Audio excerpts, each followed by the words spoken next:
On today's show, I am grading every single move the Mets made this offseason.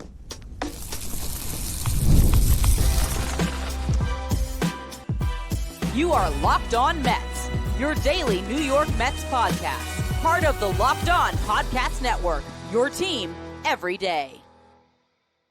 Hello to all you amazing Mets fans. You're watching Locked On Mets, part of the Locked On Podcast Network, your team every day. I'm your host, Ryan Finkelstein. If you want to find any of my work, follow me on X at Finkelstein Ryan. You can also find some of my writing at justbaseball.com, where I work as the managing editor. Today's episode is brought to you by FanDuel. Right now, new FanDuel customers can get $150 in bonus bets if your first $5 bet wins. Download the app or head to FanDuel.com to get started. Today marks the first full squad workouts for the New York Mets. Spring training is completely and officially here, although it's pretty much felt like it's been here for the past week as pitchers and catchers reported and a lot of other guys reported as well. We saw Juan Soto on Sunday taking hacks in Mets gear, chopping it up with Mets players. It is a beautiful time to be a Mets fan. But we're going to close the book today on the Mets offseason by giving a letter grade on every single MLB transaction that was made. So we're going to start things off in the first segment with the starting rotation, and we'll go with the ace or the number two of this rotation. That is Sean Manaea. Signs a 3-year, $75 million deal with $23.25 million in deferred money. That took the present day value of the contract down to a little bit over $66 million. Now, how did the Mets land on this deal? We've talked about it a lot throughout the offseason. Sean Manaea got offered a contract from his former team, the A's. That was a 3-year, $67 million deal. Manaea declined that contract. The A's turned around, offered the same deal to Luis Severino. He accepted it. Then Manaea hung out in free agency for a little bit, didn't get a lot of bites, ends up getting that same exact market value, 3 years, $67 million, actually got a little bit less when you factor in the deferred money. But of course, he got the 3 for $75, a little bit more by kicking some of that money down the road. Ends up being a nice team-friendly deal to a certain extent, because if they had to pay this in a straight deal and it was 3 years, $75 million with no deferred money, I would say that this would have been maybe a B. But I'm going to roll up and I'm going to call it a B plus because of the deferred money, taking that present day value down a little bit. And also, I just think that this was a guy that fits so perfectly in this clubhouse that this was a move the Mets had to make. I really do like this signing a lot. The reason why I can't give it an A, even though I think that this was exactly what the Mets should have done, is because you are still taking on risk on a guy on a 3-year deal in his mid-30s who's coming off a career best season. But is he going to do it again? Because if he doesn't, and if he ends up pitching to an ERA over 4, he's going to be overpaid and on the books for 2 more seasons. So there is that risk there. I don't think that risk will play out. I think this guy can be just as good as he was last year, if not better, because he really did turn the corner in the middle of the season, becoming an even better pitcher when he adopted that Chris Sale arm slot. Now, if you get 30 starts of that, I think the numbers can be even better for Sean Manaea. So again, this is not a knock on the move, but there is risk that the Mets took on here. And if you look at what they did last year when they picked up Sean Manaea, when they first signed that contract, I think a lot of us were like, all right, maybe this is like a C. It's, I guess, a good enough deal. It's a guy that can give you some innings, but what's Sean Manaea going to really bring to the table? That turned into an A-plus signing. To get an ace for 2024 out of, a 2-year, $28 million deal with an opt-out, it ended up being an exceptional move. So these grades are fluid. They will change. For now, though, my best assessment of this is it was a B-plus to re-sign Sean Manaea. Now let's talk about a guy that does stretch into that A category. I love the addition of Clay Holmes. 3 years, $38 million. If Clay Holmes is a reliever next year and he's making $13 million with a $12 million player option after it, perfectly suitable contract for what this guy has been, which is a reliever over the past 4 seasons with the Yankees that has pitched to a 2.69 ERA. He has been one of the most effective relievers in baseball. He has eaten a ton of innings out of the Yankees bullpen and has always been extremely effective. And he's been a closer, saving a bunch of games. I know he lost a closer job down the stretch last year, but he also pitched very well in a setup role in October. So this is a good pitcher that has a chance to provide great value to the Mets because he is going to try to make the change and be a starting pitcher. And if he can actually make that transition, and I have a lot of confidence that he can, as he's already ramped up to 3 innings in live batting practice at this stage in camp. That shows how hard he is working at this to be really stretched out and ready to go. And if you get 140 to 150 innings of a guy that pitches to a sub 3.5 ERA, which I think is on the table, this becomes an absolute home run. If you get 150 innings of this guy pitching to a 4 ERA for his contract value, getting paid $13 million this year, the same thing that Jose Quintana got last year, again, incredible value just based on the dollar amount. So this to me is a contract that could work out brilliantly for the New York Mets, and I'm already giving it a pretty big boost because the fact that he showed up to camp looking the way that he has, the stuff that this guy possesses with a great swinker. That's the combination of a sinker and sweeper. That's not real. That was me blending 2 words together. He has a great sinker and a great sweeper as well as a slider. Those are pitches that he can use. The breaking balls to get strikeouts. The sinker keeps the ball on the ground. He is now going to incorporate a changeup that has gotten some good reviews early in camp and potentially a 4-seam fastball up in the zone to give you a different look to that sinker. If he can really round in a 5-pitch arsenal, there's no reason to think this guy can't make this move. And if it all works out, again, this has the chance to be one of the best signs the Mets made or any team made this past offseason. So I'm giving it an A-. Now I move to Frankie Montas. 2 years, $35 million. I'm grading this one a C+. Rationale behind that grading, the Mets did not overpay Frankie Montas by any stretch of the imagination because market value for starting pitchers is around that. You look at what Max Scherzer and Justin Verlander got, around 15.5 million. Alex Cobb, I believe, was around 15 million.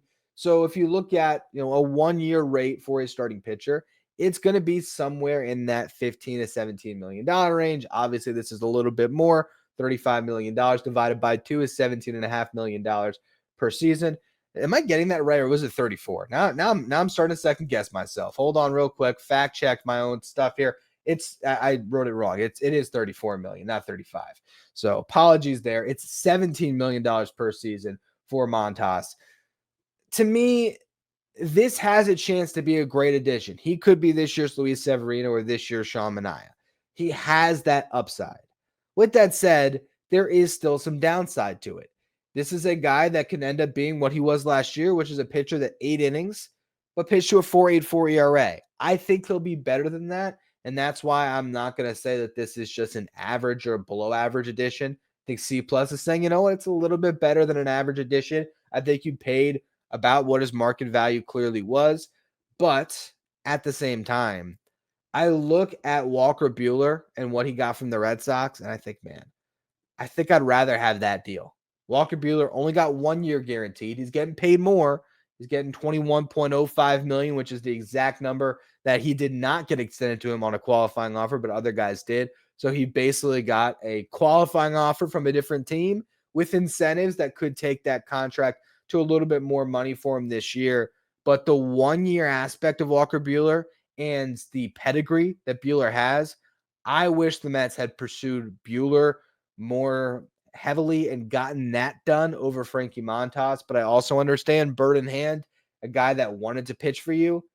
You have to go with the free agents that want to be on your team. And, Buehler might have just preferred the Red Sox all along, more of a storied franchise and everything else. But I look at that contract and I say, man, I think I would have preferred Buehler. And I also see Jose Quintana still on the market right now. And if you told me you can get Jose Quintana right now, 1 year, $13 million, and you could scrub away the Frankie Montas contract, I don't know. I think I might do that. Quintana's coming off a better season, and a 1 year deal is definitely less risk. There is a chance that Montas struggles or gets hurt, and that contract doesn't look as good next year. We can't just assume that because the Mets were amazing at this last year, they're going to hit on every single one of these guys. So for now, we're calling it a C+. But again, last year, I probably would have said the same thing about Sean Manaea or Luis Severino. I might have said a C or a C-. the Mets maybe get a little bit of a bump here in the grading because of how well it worked last year, that they get the benefit of the doubt. I will grade in a minute here the entire rotation upgrade or the entire rotation moves that the Mets made throughout the offseason. But there's still one more signing to talk about. That is Griffin Canning. I'm going to talk about that. I'm going to talk about the bullpen. I'm going to grade both the bullpen and the starting rotation additions as a whole on the other side of the break. But first, though, a quick word from our sponsors. Today's episode is brought to you by Select Quote. In sports, having a winning strategy is everything. It's how the best teams make it to the Super Bowl, the World Series, the NBA Finals, and the same goes for life. Having a strategy like life insurance from Select Quote can protect your financial legacy and keep your family's future secure. Select Quote makes it easy to find the perfect life insurance policy. It's one of America's leading insurance brokers with nearly 40 years of experience. They've helped over 2 million customers find $700 billion in coverage since 1985. What sets Select Quote apart is their personal touch. Unlike other brokers that offer one-size-fits-all policies, their licensed agents tailor coverage to fit your unique needs. Get the right life insurance for you for less at selectquote.com/lockedon. Go to selectquote.com/lockedon today to get started. That's selectquote.com/lockedon. Select Quote. They shop, you save. Stay up to date with all the latest in the world of sports when you check out Locked On Sports Today, streaming 24/7 on YouTube. If you're watching on YouTube, do me a favor, hit that subscribe button. Our next goal is to get to 13,000 subscribers by opening day. I appreciate all of you who continue to subscribe.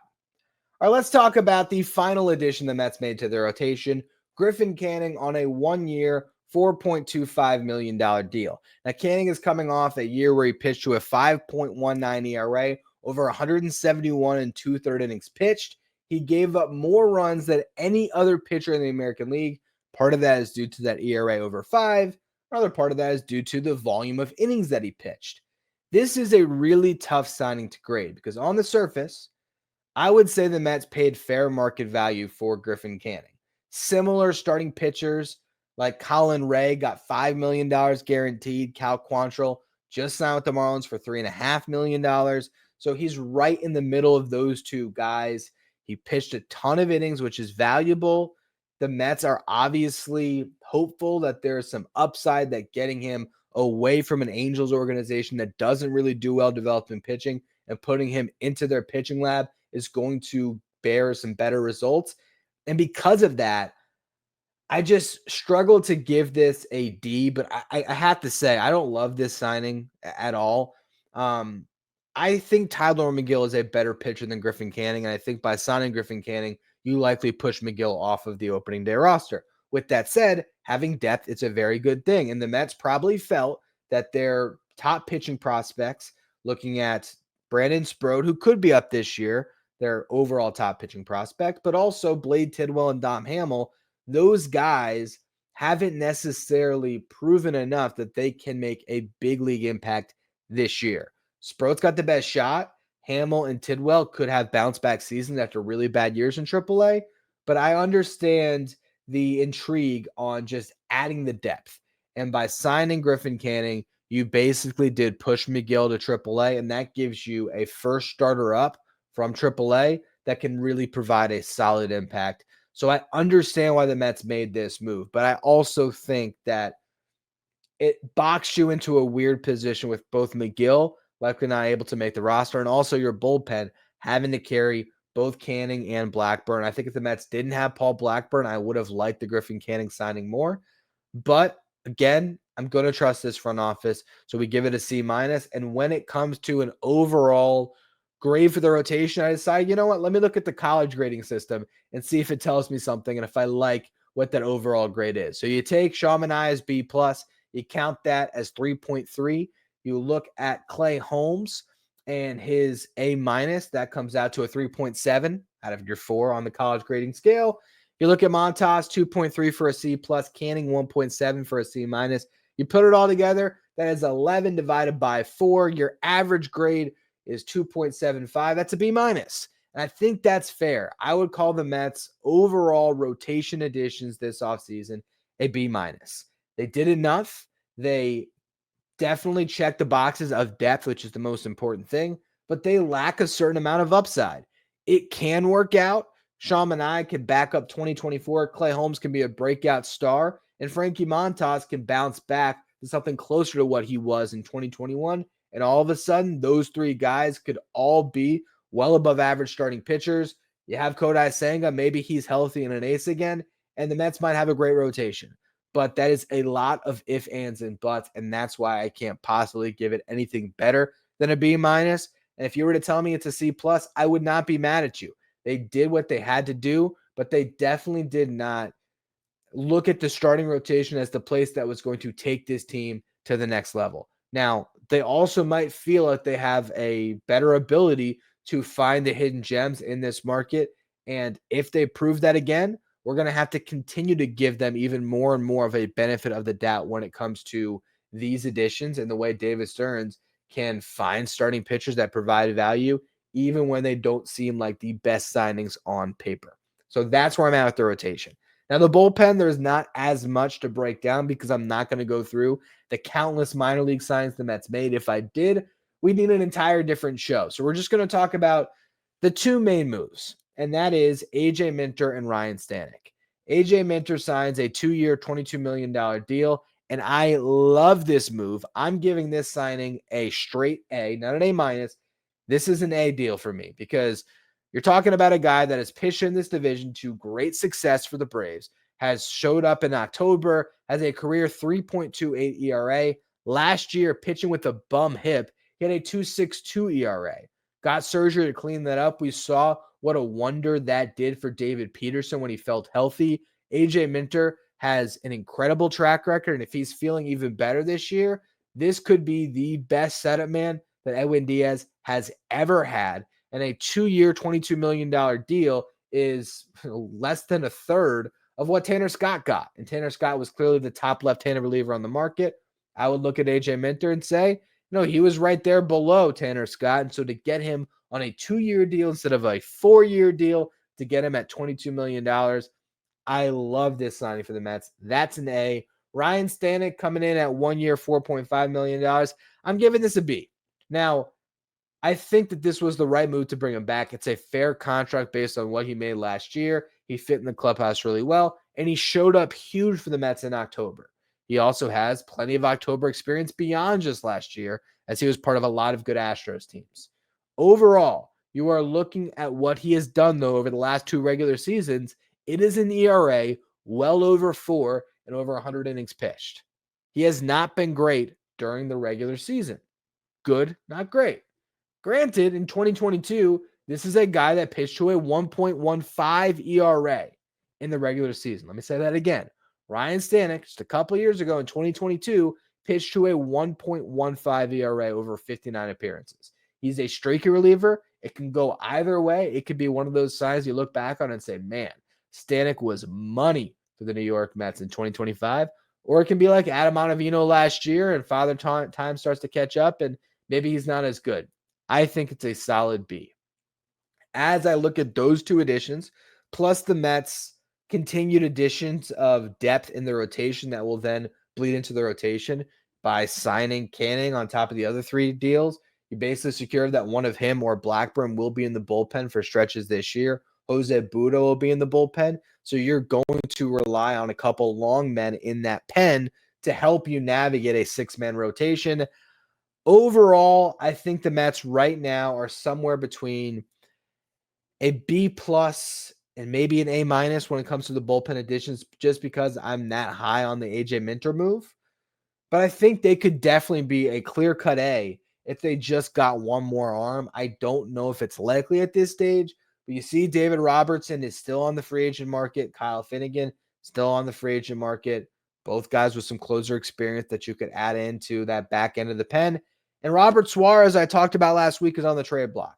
If the Mets were to trade for Robert Suarez, I would call their bullpen additions an A+, honestly.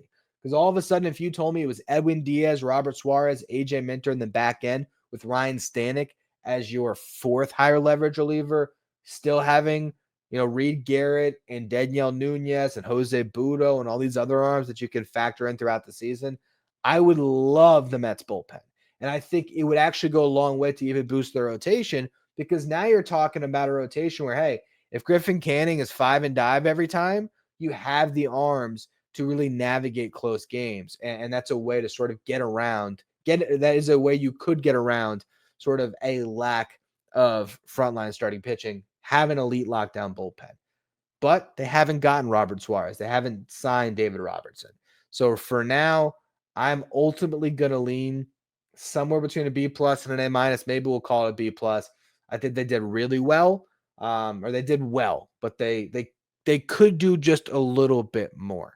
And we're going to talk about that a little bit as well as we give an overall grade to this offseason, the final segment. But first, we got to talk about the offensive moves. Juan Soto, Pete Alonso, a lot of stuff that we can talk about here. A lot of really exciting moves. I'm going to break them down in just a minute. First, though, another quick word from our sponsors. Today's episode is brought to you by FanDuel. When the game tips off, the NBA action is just getting started, and there's no better place to get in on that action than FanDuel, America's #1 sports books. With FanDuel, you can place live bets throughout the game. So even if you miss the opening tip-off, you can still get in on that fourth quarter comeback. You can stay in the action. If you're looking for a bigger payout, you can even combine your live bets into a same-game parlay. So maybe you're looking at your favorite team, and maybe the Knicks are down at the half. Put the money line in there and say, you know what, Jalen Brunson's going to go off. I'm going to take the over on his points. And if those two things happen and the Knicks get a win, you win big. I love using FanDuel's live betting feature because it keeps every moment of the game exciting. Plus, when you win, you're going to get your payouts instantly. The app is easy to use. And again, you get paid instantly. Right now, new FanDuel customers can get $150 in bonus bets if your first $5 bet wins. Just visit FanDuel.com to join today. That's FanDuel.com for your shot at $150 in bonus bets. Make every moment more with FanDuel, the official sports betting partner of the NBA. If you're an everyday listener to the show, make sure you become a Locked On Mets insider. This is our texting service where you get updates from me anytime news breaks on the Mets. You can ask me questions anytime. You can also take part in our Locked On Mets sign photo giveaways. If you want to be a Locked On Mets insider, find the link in the episode description. Go to subtext.com/LockedOnMets. So let's talk about the lineup and the additions the Mets made there. We're going to open it up with the first move the Mets made, one that a lot of us could forget about at this point. They made a trade to acquire Jose Siri, sending Eric Orzi to the Rays. I'm grading this one a B minus, and it could have gone and been a C plus. I was really in between on it. Ultimately, the reason why I say B minus is because I like the combination of floor and ceiling with Jose Siri. David Stearns at this point has a couple of tenets of belief that you can sort of start to figure out how he constructs rosters. One of them, give me at least 2 elite defensive center fielders. He already had Tyrone Taylor. He had to replace Harrison Bader. He didn't want to re-sign Harrison Bader. So he goes with a trade for Jose Siri, getting a guy that is younger, more athletic, and brings a flair to the game. It's going to be a lot of fun to watch. If all breaks right, you're talking about a guy that has 2020 upside. Now, I don't think he's stolen 20 bases quite yet, but I believe he has hit 20 home runs in a season. Let me look that up for sure to see if that is a career high. I think he did get over. He had 25 home runs in 2023 when he was a 2.6 win player. Last year, he had 18 home runs in a little bit of a down season. So the power is there. You're probably going to get 15 homers, and that's really nice. When you talk about the stolen bases, he's been between 14 and 12 the last couple of years. So if he got on base a little bit more, he could push for 20. More likely, you're talking about a guy that's probably 15 and 10. Give me that with elite defense in center field. That's going to be a guy that's going to provide a lot of value for the match. Just going to be a stable presence, going to give you a counter to Tyrone Taylor, and those two guys will be competing for playing time. I think it's a B minus because the floor is so high when you're talking about an elite defensive center fielder. Guys like that just rack up WAR. So I like that move a lot. Move over to Jesse Winker as we're sort of ramping up when it comes to impact. Winker, 1 year, $7.5 million deal. I could have gone as low as a C plus if I wanted to be super pessimistic about Jesse Winker, because you're looking at a guy that when he came over in the regular season, posted a sub 700 OPS with the Mets. You're talking about a guy that the last 2 years prior to last season was one of the worst hitters in baseball. With that said, He was amazing in the playoffs. He was great with the Nationals. It's a 1-year contract, so it's a minimal risk. And it's a guy that the fans love, teammates seem to really appreciate. This was a sign that makes a lot of sense. I think if they did not sign Pete Alonso, I probably would have docked this a little bit, because if you told me Jesse Winker was the second best bat you brought in the offseason to Juan Soto, I think that would have left something to be desired. But the fact that you get Pete Alonso, and this is sort of your third bat that you bring in or you retain here, and you platoon him with Starling Marte, where those two guys are going to push each other for playing time, because Starling Marte is saying right now, I'm comfortable whatever role the Mets give me.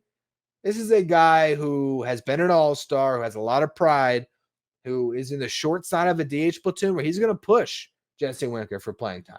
And so I think that's a really good situation for the Mets. I like the move a lot as you look at it over the sort of macro perspective of everything the Mets did this offseason. So we're grading that a B+, which brings me to Pete Alonso. 2 years, $54 million, $30 million in year one, $24 million player option for year two. Grading this one an A-. And I could have gone with a straight A. I really could have, because if you told me at the beginning of the offseason, Pete Alonso was only going to sign for 2 years, $54 million, I might have called it an A+. I expected him to get 6 years and $140 million. That was my prediction for Just Baseball. I basically thought he was going to get the money that he gave up on the contract extension. And I thought there was a chance that that contract over 6 years, if it was with the Mets, and that was my prediction in the beginning of the offseason, I thought there might be some deferrals baked in there to make it a little more a little more team friendly. But we never got to that point because Pete Alonso's market completely deteriorated and no other team was in. Everyone sort of expected he would go back to the Mets. And that really made him putty in the Mets' hands to get the best deal possible for the team. The reason why I say A- instead of an A is because it did get really messy in the middle there. And I get that you got the outcome you wanted, but I don't know if you wanted it that way. And I'll also say, $30 million this year is not nothing. The fact that it's only a 2-year deal, that obviously limits the risk the Mets are taking on here. But personally, I didn't think there was as much risk as was being painted on a bit of a longer term deal. If I would have seen a 4-year deal that had an opt-out after year 2 with a lower average annual value, I might have graded it higher, just because I think when you're talking about Alonso's production based on the dollar amount, I think he could have really exceeded that type of a contract. He's betting on himself on what is, effectively a 1+1 deal. It's really just supposed to be a 1-year, $30 million deal. And I think he can make good on that bet and get much more next offseason, in which case, if you are put in that position where it's go out and sign Vladdy, sign Josh Naylor, sign Munetaka Murakami from Japan, or bring back Pete, and Pete ends up coming back at a higher amount instead of negotiating the longer term deal this time around that might have been a little more team friendly, you might look at this and say, man, Pete ended up winning. Who knows how this all breaks for the Mets? It's a good signing for sure. They need to bring Pete Alonso back. The dollar amount is fair, but I think it's fair for both sides. I don't think this is entirely team friendly when Pete Alonso is going to make $30 million this year. There's a good chance, if not a great chance, that he's going to be a bit overpaid this season because he's the highest paid first baseman in baseball, and I don't think he's the best first baseman in baseball. Good signing, absolutely. I wouldn't quite call it great. What I would call a great signing is Juan Soto. 15 years, $765 million. I'm giving it an A+, and that's going to spit in the face of, public perception on this deal from national media outlets. Jason Stark of The Athletic polled a panel of 32 baseball executives, former executives, coaches, and scouts on various topics in a recent piece for The Athletic. One of the questions: what was the best free agent signing of the offseason and the worst? Juan Soto got 10 votes as the worst signing, 9 as the best. Why is that? Because people look at this contract and they think it's ridiculous because Juan Soto got overpaid based on the value he can provide a team, because it's going to be very hard to be a $51 million player that has an escalator in his deal if he opts out and the Mets opt in, that make him a $55 million player. It's a ton of money. What I would say, though, is his market was his market. Other teams would have signed him for that contract. He chose the Mets. And the fact that he chose the Mets and what that means for this franchise, this guy immediately becomes the most talented player this franchise has ever had, or at least the most talented hitter this franchise has ever had. He could go down as the greatest player in franchise history. You are assigning him to this diamond because you expect him to go down as the greatest player in franchise history, who gets that statue outside of the ballpark next to Tom Seaver. It is a long way away from that. We're going to see how the next 15 years go. They are talking about 2025 and what this addition means to the New York Mets. This is the biggest impact signing of the offseason. This will make the Mets lineup so much better, and also more than just the ceiling that's raised, the floor of this lineup just gets brought up so many notches because you have a guy that's going to get on base at a 400 clip, almost guaranteed, because every year of his career, he has done that. So a 400 on base percentage, a guy that can hit 40 bombs, because he did that last year. Granted, he was helped a bit by the short porch at Yankee Stadium, but at least 30 with the 400 OPS, with the 400 on base percentage, probably the 900 plus OPS. Monster signing for the New York Mets, and it lifts everything else the Mets did this offseason. So now, as we grade out the entire offseason for the New York Mets, you look at, actually, first and foremost, I forgot, grading the offensive additions, I'm grading that overall an A. I'm not going to quite give it an A+, because I think the Mets could have done a little bit better in center field. They could have done a little bit better at DH. If they got Jock Peterson over Jesse Winker, that would have been a better team. Still an A for me. To retain Pete Alonso and bring in Juan Soto, your lineup has the chance to be as good as anyone in Major League Baseball. Now, taking the A grade, I gave the offense. The B- grade, I gave the rotation. The B+ grade, I gave the bullpen. I'm putting it all together, and I'm saying that the Mets offseason overall has been a B+. It has been well above average. They have really improved, particularly with their offense. I think they did enough to get by with their rotation, and I am intrigued by their bullpen. But I think this offseason, the Mets came one impact arm short, I should say, of making this an A of an offseason. Now, I understand anyone that says, hey, you bring in Juan Soto and you keep Pete Alonso, that alone makes it an A.